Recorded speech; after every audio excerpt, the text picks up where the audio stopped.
हाँ, सीखेंगे। और हमारे पास जो धन्वंतरी के प्रोडक्ट्स हैं वो कौन-कौन से प्रोडक्ट्स, कोलोरेक्टल कैंसर या कोलोन कैंसर। तो सबसे पहले थोड़ा-सा जान लेते हैं कि कोलोन क्या है। इंटेस्टाइन यानी कि जो बड़ी आंत होती है। हमने जैसे पिछले कुछ सेशंस में पाचन तंत्र के बारे में थोड़ी-सी स्टडी की है। उसमें आमाशय के बाद आता है छोटी आंत और बड़ी आंत, यानी जो ये है ना इंटेस्टाइन, उसको हम 2 भागों में विभाजित करते हैं। एक होती है छोटी आंत, जहाँ पे जो पचा हुआ खाना है वह अंदर आता है और फिर आगे जाके वह बड़ी आंत में जाता है। तो यहाँ पे हम जान लेंगे कि कोलोन क्या होता है। कोलोन होता है एक डाइजेस्टिव सिस्टम का एक पार्ट है।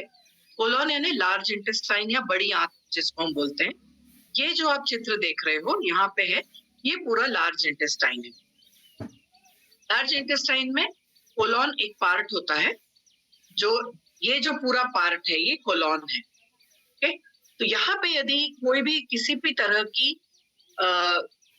मान लो छोटी मोटी कोशिका यदि खराब हो जाती है, इसके अंदर की कोशिकाएं यदि खराब हो जाती हैं और वो यदि मल्टीप्लाई करने लगती हैं तो फिर आगे जाके वह कैंसर में बदल सकती है। तो कोलोन जो होता है वो डाइजेस्टिव सिस्टम का एक पार्ट है, जो कि स्टूल यानी कि मल, वेस्ट जो है उसमें से वाटर को रीअब्सॉर्ब करता है, इलेक्ट्रोलाइट्स जो है उसको रीअब्सॉर्ब करता है और वेस्ट को बाहर निकालने में हेल्प करता है। तो ये है कोलोन।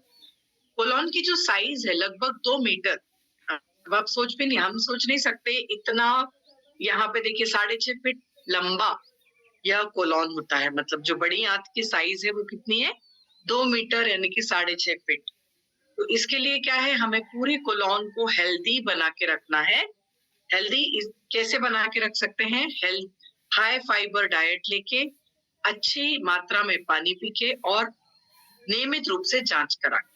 तो इसको, क्योंकि इसका मुख्य काम क्या है, वेस्ट को बाहर निकालना, ठीक है, पेट को साफ रखने का काम करती है यह कोलोन या फिर लार्ज इंटेस्टाइन। फंक्शंस क्या क्या है, फंक्शंस जो है वो है, सबसे पहला काम है डाइजेशन। इंटेस्टाइन में जब ये देखिए, ये है अंदर का जो पोर्शन है वो छोटी आंत है और ये जो बाहर का पोर्शन है ये बड़ी आंत है। मतलब इसकी साइज लगभग 2 मीटर होती है शरीर के अंदर। इंटेस्टाइन जो होता है वो रिस्पॉन्सिबल होता है, हमने जो भोजन खाया, पचन हो गया पेट के अंदर, फिर जो बड़े बड़े मॉलिक्यूल्स हैं, जो बड़े हैं, उनको छोटे हिस्सों में बांटना और उसका अवशोषण करके रक्त में पहुंचाने का काम करना। एब्जॉर्प्शन, इंटेस्टाइन क्या करती है, न्यूट्रिएंट्स का, पोषक तत्वों को एब्जॉर्ब करती है, फूड को डाइजेस्ट करती है और सबसे पहले लिवर में ट्रांसपोर्ट करते हैं। लिवर में यह प्रोसेस्ड होता है और फिर वहां पे जो एक्स्ट्रा फूड है या फिर जो एक्स्ट्रा पोषक तत्व हैं वो स्टोर हो जाते हैं और जो वेस्ट है वो इस इंटेस्टाइन के जरिए या कोलोन के जरिए या बाहर निकलता है। एलिमिनेशन यानी वेस्ट प्रोडक्ट को बाहर निकालना। Intestine also eliminates waste product from the body, including undigested food, bacteria और toxins. तो ये तीनों चीजें हैं जो फूड डाइजेस्ट नहीं हुआ है, कुछ बैक्टीरियाज हैं जो खराब है और कुछ टॉक्सिन्स हैं। जो वेस्ट है वो क्या है, टॉक्सिन्स हैं। यदि वो शरीर के बाहर नहीं निकले तो फिर शरीर में गंदगी बढ़ती जाएगी और हमें बीमारियां होती रहेंगी। और चौथा इसका काम क्या है, मेंटेनिंग इलेक्ट्रोलाइट बैलेंस। शरीर के अंदर जो इलेक्ट्रोलाइट्स हैं यानी कि सोडियम, पोटेशियम, क्लोराइड, उन सबको का जो कॉन्सेंट्रेशन है या उनकी जो क्वांटिटी है, उनकी मात्रा है, उसको बैलेंस रखने का काम इंटेस्टाइन करता है। अब यदि इसमें कुछ भी प्रॉब्लम दिखा कोलोन में, तो कोलोन में क्या प्रॉब्लम हो सकता है, पेट साफ करने, मतलब जो आपकी टॉयलेट वाली जो हैबिट है उसमें यदि कोई परिवर्तन होता है, जैसे डायरिया हो गया या फिर कॉन्स्टिपेशन हो गया, स्टूल का नैरोइंग हो गया और बहुत ज्यादा दिन तक यदि ये प्रॉब्लम रहती है, डायरिया ज्यादा दिन तक रह गया, कॉन्स्टिपेशन ज्यादा दिन तक रह गया और आपको फीलिंग आती है टॉयलेट की लेकिन रिलीविंग नहीं होता है, वो भी एक प्रॉब्लम है। यदि रक्त निकलता है, रेक्टल ब्लीडिंग होता है, या फिर मल के साथ खून जाता है, ब्लड इन द स्टूल।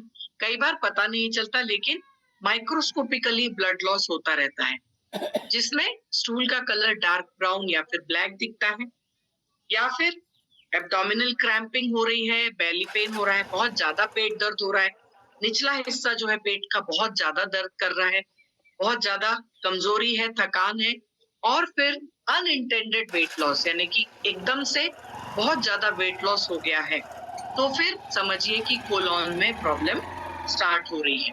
ठीक है, ये सारे सिग्नल्स या फिर सिम्टम्स हमें नजर आते हैं।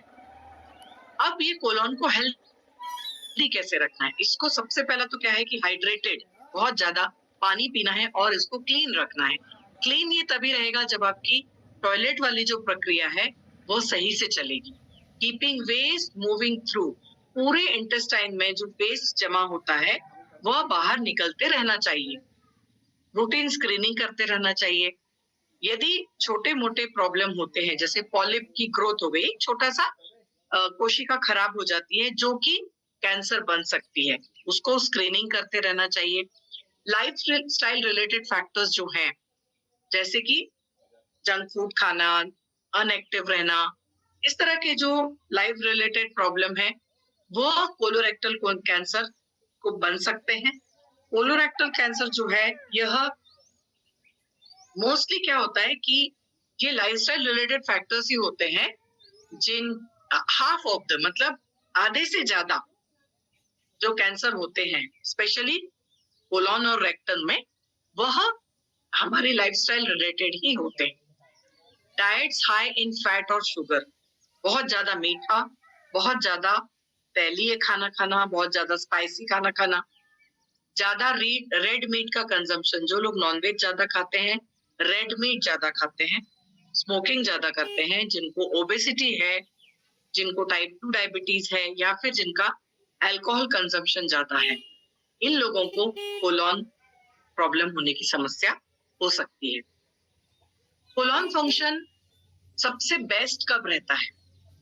यदि ये सारी चीजें आप करते हो तो आपका कोलोन फंक्शन सही रहेगा, जैसे कि high fibre diet, whole grains, sprouted जो ग्रेन्स आते हैं, मूंग है, मटकी है, या फिर जो अलग अलग तरह के मिलेट्स हैं, फल ज्यादा खाना है, वेजिटेबल्स ज्यादा खाना है, प्लेंटी ऑफ वाटर, डेली 2.5 से 3 लीटर पानी पीना है, रेड मीट या प्रोसेस्ड मीट, इनका कंजम्पशन कम करना है, डेली एक्सरसाइज करना है, टोबैको प्रोडक्ट्स अवॉइड करने हैं, जैसे सिगरेट है, ई सिगरेट है, स्नफ्स है, ये सारी चीजें अवॉइड करनी है, अल्कोहल इंटेक को लिमिट करना है, और जब कभी भी आपको प्रॉब्लम हो तो मल्टीविटामिन है, या फिर यदि आपका डाइट पुअर है उसको आपको ठीक करना है।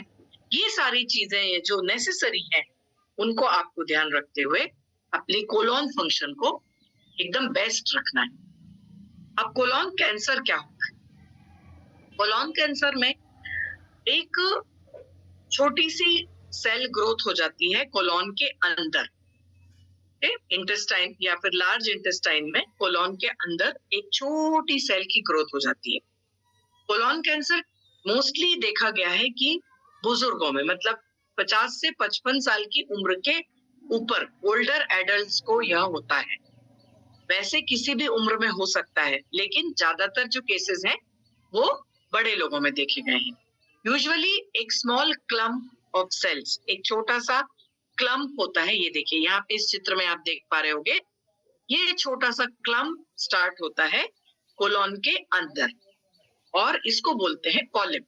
ठीक है, अब ये पॉलिप्स जो हैं मोस्टली कैंसरस नहीं भी होते हैं, जरूरी नहीं है कि ये जो पॉलिप है ये कैंसर हो, लेकिन यह कोलोन कैंसर में भी बदल सकता है ओवर द टाइम। धीरे धीरे यह इसकी ग्रोथ हो सकती है। ये देखिए, ये एक छोटा पॉलिप है, फिर इसको खाद्य पदार्थ मिलते गया, रक्त मिलते गया, तो क्या होगा, इसकी ग्रोथ होगी, और फिर ये ग्रोथ तो होती जाएगी और फिर ये पूरा बाहर भी निकल जाएगा। ठीक है, cancer spread to lymph and vessels, मतलब फिर ये कोलोन के अंदर तो है ही है, बढ़ गया है, और फिर ये बाहर भी निकल जाता है। लिम्फेटिक सिस्टम में चला जाता है, रक्त कोशिकाओं में चला जाता है। अब जैसे ही ये लिम्फेटिक सिस्टम में गया या रक्त कोशिकाओं में गया, यह बढ़ने लगता है और फैलने लगता है। इसमें जो हैबिट्स हैं या फिर जो मोस्टली जो कारण बताए गए हैं, उसमें ये ईटिंग हैबिट्स बहुत इंपॉर्टेंट है। बार बार हम आपको इसी बारे में बताते हैं, ईटिंग हैबिट्स पे बहुत ज्यादा अपने को ध्यान रखना है। इसमें ईटिंग हैबिट्स में क्या क्या आ गया, रेड मीट का या जो प्रोसेस्ड मीट है उसका कंजम्पशन ज्यादा होना, बहुत ज्यादा नॉनवेज खाना, स्पेशली मीट, फ्रूट्स और वेजिटेबल का कंजम्पशन कम रहना, स्मोकिंग ज्यादा होना, अल्कोहल कंजम्पशन ज्यादा होना और फिजिकल एक्टिविटी का कम होना। बाकी चीजें तो बहुत ज्यादा है लेकिन फिजिकल एक्टिविटी बिल्कुल भी नहीं है। दूसरा कारण है एनवायरमेंटल फैक्टर्स, पॉल्यूशन, जो बहुत अलग अलग जो दवाइयां खाते हैं अदर्स में आ गया। फिर पर्सनल एंड जेनेटिक बैकग्राउंड, कुछ पर्सनल चीजें ऐसे होती हैं खाने पीने की जो प्रॉब्लम्स हैं, या फिर पर्सनल में यदि पॉलिप्स हो जाते हैं, ओके, या फिर आप कभी प्रीवियसली भी कैंसर, कभी छोटी मोटी कोशिका रही होगी, वो हो सकता है एज होने के बाद वो बढ़ सकता है। फिर जेनेटिकली भी यह होता है। और अनस्टेबल माइक्रोबियोम, मतलब आपके अंदर के जो हेल्दी गट बैक्टीरिया हैं, जो अच्छे बैक्टीरिया होते हैं, वह यदि अनस्टेबल है, वो अच्छे नहीं है, ज्यादा बैड बैक्टीरिया हो गए हैं, तो भी यह हो सकता है। और 50 साल की उम्र के बाद यह हो सकता है। एज एंड सेक्स, मतलब एज में 50 साल की उम्र के बाद, और सेक्स मोस्टली देखा गया है पुरुषों को यह ज्यादा होता है। सिम्टम्स क्या क्या देखने को आते हैं हमें कोलोन कैंसर के? सबसे पहला है चेंजेस इन बॉवेल हैबिट्स, या तो डायरिया होना या कॉन्स्टिपेशन होना। आपकी जो टॉयलेट वाली जो प्रक्रिया है उसमें कुछ चेंजेस नजर आते हैं। फिर रेक्टम में क्रैम्पिंग होना, मतलब बहुत ज्यादा दर्द होना। ये जो आपकी रेक्टम यानी निचला हिस्सा जो है कोलोन का, उसमें बहुत ज्यादा दर्द होना। ब्लीडिंग फ्रॉम द रेक्टम, यदि रेक्टम में से रक्त निकल रहा है, ब्लीडिंग हो रहा है। ब्लड इन स्टूल, यदि आपके स्टूल में ब्लड पास हो रहा है। और पांचवा एक, और इस तरह की कुछ जो ये है सिम्टम्स हमें देखने को मिलते हैं। यहाँ पे आप ये चित्र में देख पा रहे होगे, यह हेल्दी कोलोन है, इसमें बिल्कुल कुछ भी नहीं है, सीधा साफ है। और इसमें आप देखोगे एक तरफ आप ये कोलोन की कोशिकाओं में कोलोन की कैंसर की ग्रोथ हो गई। अब ये सोचिए आप कि ये जो हमारी प्रक्रिया है स्टूल को बाहर निकालने की, वेस्ट को बाहर निकालने की, यदि यहाँ पे ही कुछ प्रॉब्लम हो गया तो सोचिए शरीर का क्या हाल होगा।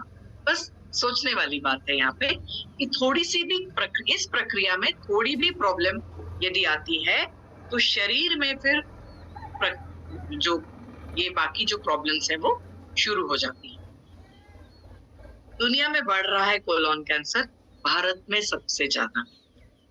भारत का नंबर हमेशा आगे ही आते जा रहा है इसका। More men report it then women, पुरुषों में यह ज्यादा होता है महिलाओं के कंपैरिजन में। ये चित्र में आप साफ देख पा रहे हो, अबव 50 ईयर, 50 साल की उम्र से ज्यादा महिलाओं में 41% महिलाओं में, और colon cancer patients below of 59%, मतलब अबव 40 है और जो बिलो द एज है 59%। महिलाओं में यह 36.3% है, पुरुषों में पूरा उल्टा है, 63.7% है। लेफ्ट, और इसमें भी आप देखोगे यदि तो लेफ्ट साइड कोलोन और राइट साइड कोलोन, जैसे इस चित्र में आपको समझा, ये लेफ्ट साइड कोलोन है, ये राइट साइड कोलोन है, ठीक है, ये लेफ्ट साइड, ये राइट साइड। तो ज्यादातर left side colon cancer 46%, right side colon cancer 39% है। और रेक्टल यानी कि जो निचला पोर्शन है रेक्टम में, वहां पे 13.5% होता है। ये सिम्टम्स क्या होते हैं? कोलोन कैंसर पुरुषों में ज्यादा है, एडवांस स्टेज में डायग्नोसिस किया हो सकता है। अब यहाँ पे की सिम्टम्स क्या है? क्रॉनिक एनीमिया, मतलब ब्लड लॉस हो रहा है और थकान हो रही है। ओके, तो डिटेक्शन यदि हो गया, आपकी भूख कम हो जा रही है, लॉस ऑफ एपेटाइट 68%, आपकी भूख कम हो जा रही है, तो often diagnosed on the advance stage, और ट्रीटमेंट के ऑप्शंस बहुत लिमिटेड हो जाते हैं क्योंकि लास्ट स्टेज में यह डायग्नोस होता है। स्क्रीनिंग इसलिए हमेशा करवाते रहनी चाहिए। यदि थोड़ा भी ऐसे लगता है कि जो अपने डायरिया या फिर कॉन्स्टिपेशन यदि ज्यादा लंबे समय तक चल गया तो इसकी स्क्रीनिंग करवा लेनी चाहिए। एनुअल इंसिडेंसेस जो होते हैं कोलोन और रेक्टम कैंसर पुरुषों में, यह 4.4, 4.1 पर 10,000 रिस्पेक्टिवली बढ़ रहे हैं, और इसकी जो मात्रा है यह बढ़ती जा रही है। ध्यान क्या रखना है हमें कि बढ़ती जा रही, तो ओल्ड एज में ये ज्यादा होता है, मतलब 50 साल के ऊपर, 50 से 60 साल के ऊपर, इसलिए हमें उनका ज्यादा ध्यान रखना है। इन प्रक्रियाओं को हमें देखते रहना है। कोलोरेक्टल कैंसर का ट्रीटमेंट क्या क्या है? पैलिएटिव यानी कि कुछ अच्छे से हम उसके घरों जो होम रेमेडीज हैं उसको करके, इम्यूनोथेरेपी करके, इम्यूनिटी बढ़ा के, कीमोथेरेपी से, सर्जरी से, रेडिएशन थेरेपी से और टारगेटेड थेरेपी से।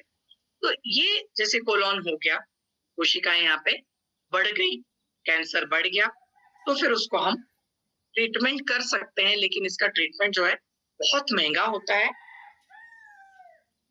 और जरूरी नहीं है कि ये पूरी तरह से ठीक हो जाए।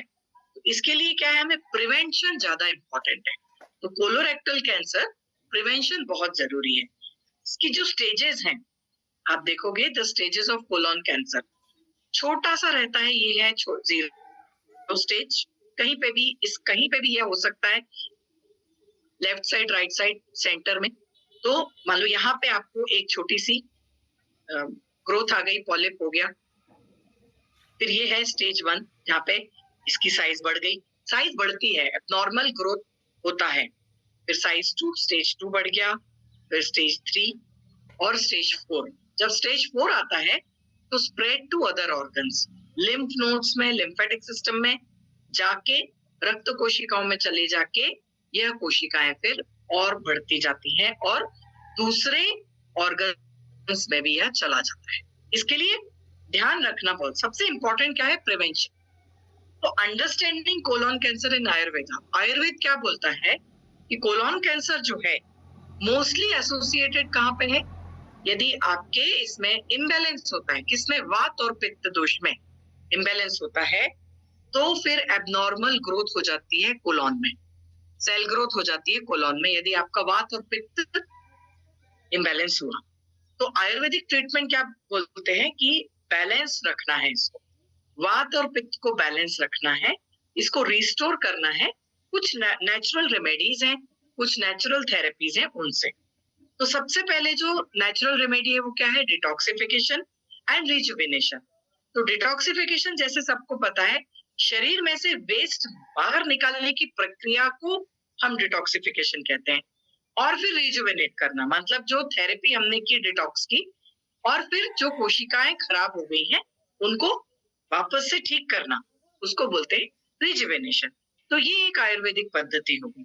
और दूसरा है क्या, डाइटरी एंड लाइफस्टाइल रिकमेंडेशंस। या आपकी डाइट और जो लाइफस्टाइल है उसको सही रखिए। उसमें क्या है, diet high in fresh fruits, vegetables, whole grains, low fat और लीन प्रोटीन, ये इंपॉर्टेंट है। इसमें एंटी इंफ्लेमेटरी फूड जैसे कि टर्मरिक, हल्दी, जिंजर, जो कि हमारी गट हेल्थ को सपोर्ट देते हैं, उसका समावेश होना चाहिए, ठीक है ना। सबसे important anti inflammatory food, turmeric हो गया, हमारे किचन में है, जिंजर हम रोज यूज करें, हमारे गट हेल्थ को यह सपोर्ट देता है। हाइड्रेशन, एप्रोप्रिएट वाटर इनटेक, ज्यादा से ज्यादा पानी पीना है। गर्मियों के दिनों, अभी जैसे सभी को, गर्मियों में तो हम पीते ही हैं, लेकिन बारिश में भी और ठंड में भी पानी पीना है, क्योंकि इसका हाइड्रेशन का ठंडी, गर्मी और बारिश से कोई लेना देना नहीं है। गर्मियों में हमें प्यास लगती है इसलिए हम पानी पीते हैं, डाइजेस्टिव हेल्थ को ध्यान में रखते हुए पानी नहीं पीते। तो हमें डाइजेस्टिव हेल्थ को ध्यान रखना है और हाइड्रेशन सही रखना है। Appropriate water intake essential and it assist with detox. Digestive health को अच्छा रखता है, ज्यादा अच्छा पानी, और डिटॉक्स में हेल्प करता है। जितना पानी आप अच्छा पियोगे, आपकी पूरी पचन तंत्र सही रहेगा। एक्सरसाइज, रेगुलर फिजिकल एक्टिविटी जैसे कि yoga, walking aids, your blood flow जो है वो सही होना चाहिए, जो कि हमारे नॉर्मल वेलबीइंग जो है, पूरे शरीर का स्वास्थ्य अच्छा रखता है। स्ट्रेस को कम करना है, जैसे meditation, deep breathing stress level को कम करने में सहायता करती हैं और इम्यून सिस्टम को अच्छा रखती हैं। तो ये सारी चीजें करके हम अपने शरीर को स्वस्थ रख सकते हैं, कोलोन कैंसर को हटा सकते हैं। इसमें कुछ आयुर्वेदिक हर्बल रेमेडीज हैं जो कोलोन कैंसर में बहुत ज्यादा उपयोग में लाई जाती हैं। इसमें सब कुछ इम्पोर्टेंट है। अश्वगंधा, जो कि एडॉप्टोजेनिक प्रॉपर्टीज होती है, इसमें इम्पोर्टेंट यानी क्या है, स्ट्रेस को कम करता है और कैंसर सेल्स की ग्रोथ को कम करता है। दूसरा है टर्मरिक यानी कि हल्दी। इसमें जो कर्क्यूमिन है, यह बहुत इंपॉर्टेंट पार्ट क्या है, पोटेंशियली एंटी इंफ्लेमेटरी है। पोटेंट एंटी इंफ्लेमेटरी मतलब बहुत कम मात्रा में यह लेने से यह एंटी इंफ्लेमेटरी का काम करता है, एंटीऑक्सीडेंट का इफेक्ट मिलता है इससे हमें, और यह ट्यूमर की इनिशिएशन को और उसकी ग्रोथ को सप्रेस करते हैं, हल्दी। तीसरा है एलोवेरा, डाइजेस्टिव ट्रैक्ट को क्लीन रखने में इंपॉर्टेंट है। Aloe vera helps to remove toxins और ओवरऑल कोलोन हेल्थ को अच्छा रखता है। ग्रीन टी पॉलीफिनॉल से भरपूर है। ग्रीन टी जो है बहुत अच्छी एंटी कैंसर प्रॉपर्टीज होती हैं और कैंसर सेल्स की ग्रोथ को कम करती है। गुगुल, यह भी एंटी इंफ्लेमेटरी है और ट्यूमर और इन्फ्लेमेशन को कम करता है। तो ये सारी चीजों, इसके अलावा भी बहुत कुछ है, ये इंपॉर्टेंट है। अब ये सारी औषधियां, अब आप ध्यान कीजिए, एक जस्ट आपके ऊपर है, अभी ध्यान कीजिए कि ये सारी औषधियां, ये जड़ी बूटियां हमारे कौन कौन से प्रोडक्ट में अवेलेबल हैं, धन्वंतरी के कौन कौन से प्रोडक्ट्स में अवेलेबल हैं। इन सब चीजों को ध्यान रखते हुए धन्वंतरी ने कुछ ऐसे प्रोडक्ट बनाए हैं जो आपकी ओवरऑल हेल्थ को अच्छा रखने वाले हैं। ओवरऑल हेल्थ में फिर कोलोन कैंसर को भी हमने ध्यान में रखा है, हर तरह के कैंसर को ध्यान में रखा है। कैंसर में क्या है कि ग्रोथ बढ़नी नहीं चाहिए, ठीक है ना, यह सबसे इंपॉर्टेंट है। इसके लिए हमें integrative approach for colorectal cancer रखना है। सबसे पहला, न्यूट्रिशन अच्छा है, एंटी इंफ्लेमेटरी हो, हाई फाइबर डाइट हो, इम्यून हेल्थ को प्रमोट करे, mind body therapy, yoga, meditation, stress management, aid recovery, gut health, आपकी जो माइक्रोबियोम अंदर जो माइक्रोब्स हैं, अच्छे गट बैक्टीरिया हैं, उनको रिस्टोर करें, और सप्लीमेंट्स, अच्छे सप्लीमेंट्स तो हमारे पास है ही, तो सप्लीमेंट्स का जब हम पार्ट यूज करते हैं तब हमें धन्वंतरी का उपयोग करना है। इसमें बहुत सारे ऐसे सप्लीमेंट्स हैं जिसमें हमारे पास एंटी ट्यूमर इफेक्ट्स हमें मिलते हैं।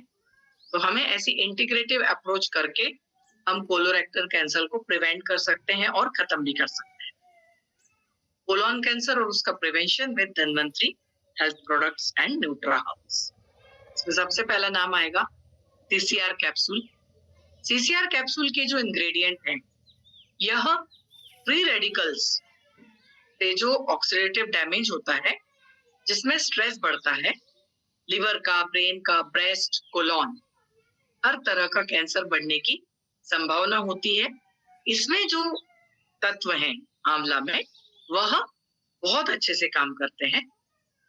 प्रिवेंशन जो है, डीएनए स्ट्रक्चर लेवल जो है, सेल्स का डीएनए स्ट्रक्चर जो खराब होने लगता है, उसको भी प्रिवेंट करते हैं आंवला के तत्व। सबसे पहले इसमें सीसीआर कैप्सूल में हम एक एक करके देखेंगे क्या क्या पाया जाता है। ग्रीन टी है इसमें सबसे ज्यादा पॉलीफिनॉल्स हैं। कैटकिन जो पाया जाता है, तो यह डीजेनरेटिव डिसीजेस के अगेंस्ट प्रोटेक्शन देता है। इसमें फिर एंटी ट्यूमरोजेनिक एजेंट्स होते हैं, ऑक्सीडेटिव स्ट्रेस को कम करने की क्षमता होती है। Many types of cancer including lung, colon, इसमें इफेक्टिव है stomach, small intestine, kidney, pancreas, ये सारे इसमें ग्रीन टी एक्सट्रैक्ट का बहुत अच्छा उपयोग देखा गया है। आंवला पाउडर एक्सट्रैक्ट, फाइलेंथस एम्बेलिका, मतलब बहुत अच्छे इसमें पॉलीफिनॉल्स होते हैं। ये जो है नाम, आपको ये नाम याद करने की जरूरत नहीं है, सिर्फ इसमें तत्व कौन कौन से वो याद रखना है। ग्रीन टी एक्सट्रैक्ट है, आंवला पाउडर है, इसमें जो तत्व होते हैं वो फ्री रेडिकल्स हैं। आंवला एक्सट्रैक्ट जो है यह सोक कर लेता है फ्री रेडिकल्स को और कैंसर को प्रिवेंट करता है। इसमें एक और तत्व पाया जाता है, ये जो है सेल कोशिकाओं को बढ़ने से रोकती है और ऑटोफेगी यानी उनको ग्रसित कर लेती है। ये सारी चीजें इसमें पाई जाती हैं।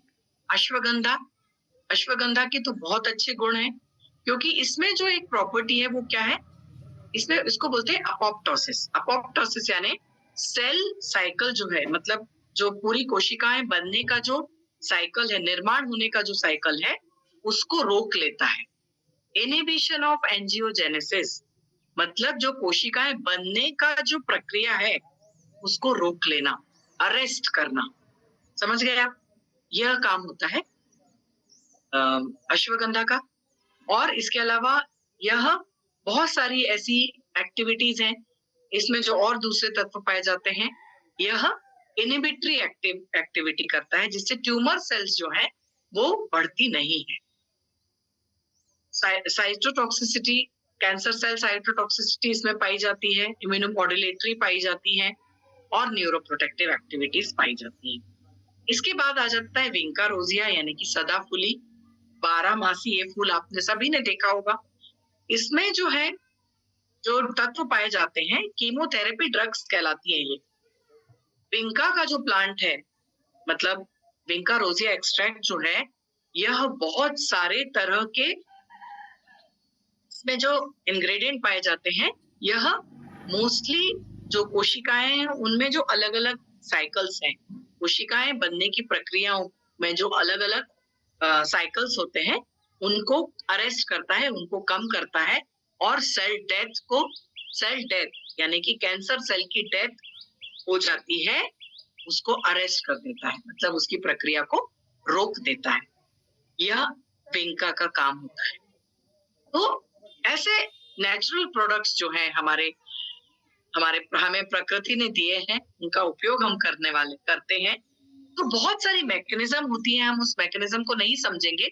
सिर्फ आपको क्या ध्यान रखना है कि ये सारी जो चीजें प्रकृति ने हमें दी हैं, उनका यूज हमने अपने धन्वंतरी के प्रोडक्ट्स में किया है और कैंसर जैसी बीमारियों को भी हम प्रिवेंट कर सकते हैं, एबनॉर्मल कैंसर ग्रोथ को रोक सकते हैं और कोलोन कैंसर या कोलोरेक्टल कैंसर या किसी भी तरह का कैंसर हम रोक सकते हैं। दूसरा प्रोडक्ट है ओरेक 99। हल्दी की बात की थी हमने। क्या है हल्दी? ऑक्सीडेटिव है, एंटीऑक्सीडेंट्स है इसमें बहुत सारे, और एंटी इंफ्लेमेटरी, सबसे इंपॉर्टेंट एंटी इंफ्लेमेटरी। वात और पित्त का जो दोष है, उसमें जो इम्बैलेंस आ जाता है, उसके लिए है हल्दी। अल्सर्स, वुंड्स, अंदर जो वुंड्स हो गए हैं उनको ठीक करना है। स्ट्रॉन्ग एंटीबैक्टीरियल, नेचुरल एनाल्जेसिक और एंटी इंफ्लेमेटरी। 1 से 2 वैसे ही लेते रहिए, हर जगह हर सिस्टम में ओरेक 99। यदि आपको ज्यादा तकलीफ है तो आप 3 से 4 भी ले सकते हैं। सबसे इंपॉर्टेंट क्या है, ये सेफ है, इसमें कोई भी साइड इफेक्ट नहीं मिलेगा, बाकी दवाइयों जैसा कोई भी साइड इफेक्ट नहीं होगा। यदि आप ज्यादा भी ले लेते हो तो भी इसमें साइड इफेक्ट आपको नहीं मिलेगा। तीसरा है ग्रीन रिच कैप्सूल। हमने जो लिस्ट देखी उसमें ग्रीन रिच था। ग्रीन रिच में सबसे इंपॉर्टेंट जो है, हमें एंटीऑक्सीडेंट सपोर्ट मिल रहा है। इसके जो 4 इंग्रेडिएंट्स हैं, green tea, green coffee, pippali और कोकम, ये चारों जो नेचुरल हर्बल सप्लीमेंट है, यह हमें बहुत अच्छी हेल्थ देते हैं, ओवरऑल बॉडी सिस्टम को अच्छा रखते हैं और जो ऑक्सीडेटिव स्ट्रेस है उसको कम रखने में हेल्प करते हैं, ओबेसिटी को कम करने में हेल्प करते हैं, मोटापे को कम करने में हेल्प करते हैं। मोटापा या लाइफस्टाइल, यह भी मुख्य कारण होता है कोलोन कैंसर को जन्म देता है। फिर जो प्रोडक्ट है वो क्या है? Detoxify capsule, body toxin cleanser, जिसमें 33 नेचुरल हर्ब्स हैं, तो रोज 2 कैप्सूल लीजिए। लाइफस्टाइल को ही हमें ठीक रखना है। शरीर में से गंदगी बाहर निकालने का काम करती है डिटॉक्सिफाई कैप्सूल। उसमें कोई भी किसी भी तरह की गंदगी हो सकती है, वो स्टूल भी हो सकती है और कुछ भी हो सकता है। तो डिटॉक्सिफाई कैप्सूल में जो 33 हर्ब्स हैं उसमें अलग अलग तरह के टॉक्सिन्स पर यह इफेक्ट करता है, चाहे वो एक्सटर्नल टॉक्सिन्स हो या फिर शरीर के अंदर बने हुए टॉक्सिन्स हो। तो इंटेस्टाइन में जो स्टोर हुआ वेस्ट है, स्टूल है, वो क्या है?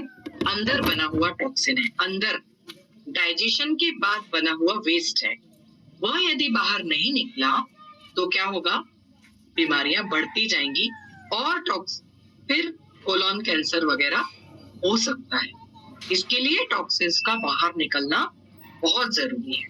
तो डिटॉक्सिफाई क्या कर रहा है? Helps to eliminate this toxin from the body. आपको हेल्प देता है। हेल्प आपको कब देगा?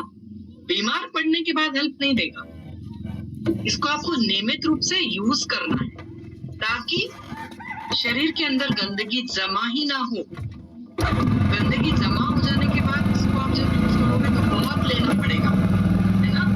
जैसे हम दिवाली में साफ सफाई करते हैं, घर की पूरी नहीं हो पाती, वैसे ही हो रहती है। इसलिए क्या करना है? रोज सफाई करनी है। तो रोज सफाई कब होगी? जब आप नियमितता लाएंगे। इसे नियमित तौर पे लेना है। एविक्योर ड्रॉप्स जो बुरी आदतें हैं, 60% population tobacco consumption, alcohol consumption और भी इससे ज्यादा जो खराब आदतें हैं, जिसके कारण हम अपनी लाइफ को अर्ली स्टेज में ही खत्म कर देते हैं। उसके लिए एक बेस्ट और रिलायबल शॉर्ट है लाइफ थ्रेटनिंग हैबिट्स को कम करने के लिए एविक्योर ड्रॉप्स, क्योंकि ये लाइफ थ्रेटनिंग हैबिट्स जो है इनसे ही हमें बीमारियां हो रही हैं, ठीक है ना? तो शरीर की टॉक्सिसिटी कम करने के लिए एविक्योर ड्रॉप्स दिन में 3 या 4 बार 10 ड्रॉप्स आप ले सकते हो। इसमें भी आप देखोगे बहुत अच्छी औषधियां हैं। कुटकी, कंटकारी, पुनर्नवा, भृंगराज, भूई आंवला, हरड़, पेड़ा, तुलसी, ये सारी जो औषधियां मिला के जितनी भी हार्मफुल एडिक्शंस हैं उनको कम करता है। लिवर, लंग्स प्रोटेक्शन दे रहा है और टॉक्सिसिटी शरीर की कम कर रहा है। सीआर लाइफ जूस है, सीआर लाइफ जूस लाइफ ही दे रहा है। इसमें भी देखिए ग्रीन टी, आंवला, बारहमासी, अश्वगंधा, जो पहले हमने स्लाइड में प्रोडक्ट देखे, कंटेंट देखी, वो सारे इसमें पड़े हुए हैं। ग्रीन टी, आंवला, अश्वगंधा, बारहमासी, shyam tulsi, noni fruit, turmeric, ginger, lemon, punarnava और ये सारे। और कोई भी कैंसर पेशेंट हो उनको इसे आप दवाइयों के साथ दे सकते हो। सेल डैमेज, जो कीमोथेरेपी से भी सेल डैमेज होता है, रेडिएशन थेरेपी से भी सेल डैमेज होता है, उनको प्रिवेंट कर सकते हैं। और डीएनए स्ट्रक्चर जो सेल का खराब हो जाता है उसको प्रिवेंट करने से प्रोटेक्शन मिलता है, क्योंकि इसमें देखिए बारहमासी है, आंवला है, ग्रीन टी है, अश्वगंधा है, तो ये डीएनए लेवल तक कोशिकाओं पे काम करने में उपयोगी है। CCR life for disease free life. 30 ml juice, 30 ml water, morning और इवनिंग, एनी टाइम आप इसे ले सकते हैं। Sea buckthorn juice rich in nutrients. बहुत बार ऐसे होता है कि हम हमारे आहार में पोषक तत्व नहीं ले पाते हैं, है ना? उसके कारण भी बीमारियां होती हैं। पोषक तत्व नहीं लेते हैं और जो उटपटांग खाना है वो ज्यादा खाते हैं, बहुत ज्यादा हो गया है। इसमें सीबकथॉर्न जूस, करक्यूमिन है, न्यूट्रिएंट रिच है, विटामिन सी, ई, बी कॉम्प्लेक्स, बीटा कैरोटीन, ये सारी जो आवश्यक चीजें हैं वो हमारे ओवरऑल हेल्थ को सपोर्ट करता है और इम्यून फंक्शन को अच्छा रखता है। एंटीऑक्सीडेंट प्रॉपर्टीज इसमें ज्यादा होती है, नेचुरली प्रेजेंट होती हैं, जो कि हमारे इम्यूनिटी को अच्छा रखता है और हार्मफुल फ्री रेडिकल से हमें प्रोटेक्शन देता है। स्ट्रेस को कम रखता है, मानसिक थकान और पूरा जो मेंटल वेलबींग है उसको सपोर्ट देता है। सबसे इंपॉर्टेंट क्या है, बॉडी को हार्मफुल फ्री केमिकल रेडिकल से दूर रखता है, सपोर्ट देता है, क्योंकि इसमें हर तरह के पोषक तत्व पाए जाते हैं। न्यूट्रिएंट्स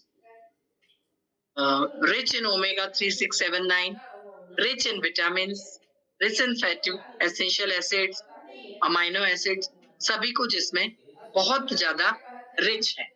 फिर मैग्नो रिच, इन दोनों में से कोई भी एक आप ले सकते हो, चाहे आप मैग्नो रिच जूस लो, चाहे आप सीबकथॉर्न लो। और ज़ाइमोरिच डाइजेस्टिव केयर सिरप भी लेना है, क्योंकि यदि डाइजेशन अच्छा रहेगा तो कोलोन यानी कि इंटेस्टाइन सही रहेगी।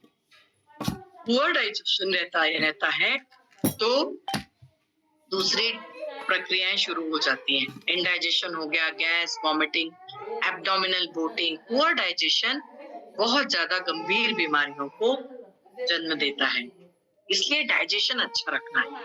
डाइजेशन अच्छा रखने के लिए हमें लेना है Zymorich digestive care syrup.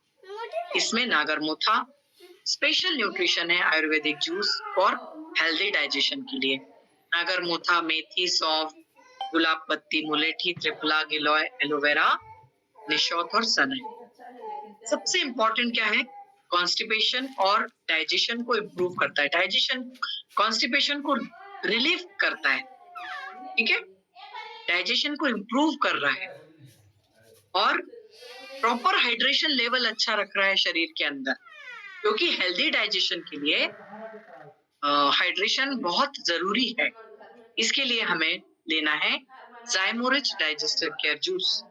Red aloe vera juice बहुत इंपॉर्टेंट प्रोडक्ट है। रेड एलोवेरा, अश्वगंधा और अमरूद, इसमें बहुत अच्छे पावरफुल और इफेक्टिव इंग्रेडिएंट्स हैं। अमीनो एसिड्स, विटामिन्स, मिनरल्स और स्ट्रॉन्ग एंटीऑक्सीडेंट्स। सबसे इंपॉर्टेंट है स्ट्रॉन्ग एंटीऑक्सीडेंट है रेड एलोवेरा में। सबसे इंपॉर्टेंट काम क्या है इसका, डाइजेशन और कॉन्स्टिपेशन को सही रखना और कॉन्स्टिपेशन को दूर करना। कॉन्स्टिपेशन यदि आपका चला गया तो फिर आपकी सारी बीमारियां जो है वो निकल जाती है शरीर से। टॉक्सिक एलिमेंट्स को शरीर से बाहर निकालने में हेल्प करता है, एसिड को न्यूट्रलाइज कर रहा है, very important for liver health, और इम्यूनिटी को ठीक करता है और वजन कम करने में भी हेल्प करता है। 30 ml जूस 30 ml पानी के साथ लेके सुबह और शाम को आप इसे एम्प्टी स्टमक ले सकते हो। ये जो सारे प्रोडक्ट्स हैं, red aloe vera, Zymorich digestive care juice, sea buckthorn juice, PCR live, ये जो प्रोडक्ट्स हैं डिटॉक्सिफाई जूस, जैसे डिटॉक्सिफाई टैबलेट है वैसे ही डिटॉक्सिफाई जूस है। क्लींजिंग द बॉडी टॉक्सिन, शरीर के अंदर जितने भी टॉक्सिन्स हैं, पॉल्यूशन के कारण आए हुए, बैड हैबिट्स के कारण आए हुए, सिगरेट के कारण आए हुए, नॉर्मली जाके सारे नीचे ही बैठते हैं।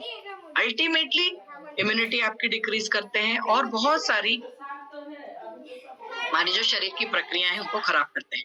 तो डिटॉक्सिफाई जूस जो है बहुत अच्छा सोर्स है न्यूट्रिएंट्स का, very important to for body to eliminate toxins.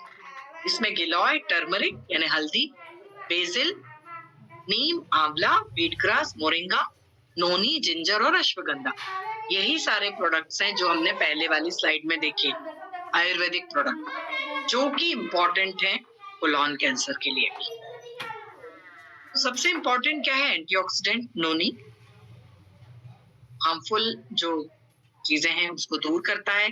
Antiseptic है नीम, एंटीबैक्टीरियल है, एंटी फंगल, एंटी स्ट्रेस और इम्यून बूस्टिंग प्रॉपर्टीज। फिर इसमें विटामिन्स, मिनरल्स पाए जाते हैं, एंजाइम्स पाए जाते हैं, अमीनो एसिड्स पाए जाते हैं, तो आपके शरीर को रिजुविनेट करते हैं और मेंटल स्ट्रेस को कम करते हैं। इसको भी आप अपनी जीवन शैली में ऐड कर सकते हो, क्लींजिंग बॉडी टॉक्सिन्स। तो ये सारे प्रोडक्ट्स हैं जिनको लेके हम अपने शरीर की कोशिकाओं को स्वस्थ रख सकते हैं, डाइजेशन को इम्प्रूव कर सकते हैं, जो वेस्ट है उसको बाहर निकाल सकते हैं, फ्री रेडिकल्स को दूर कर सकते हैं और एंटीऑक्सीडेंट सपोर्ट ज्यादा ले सकते हैं।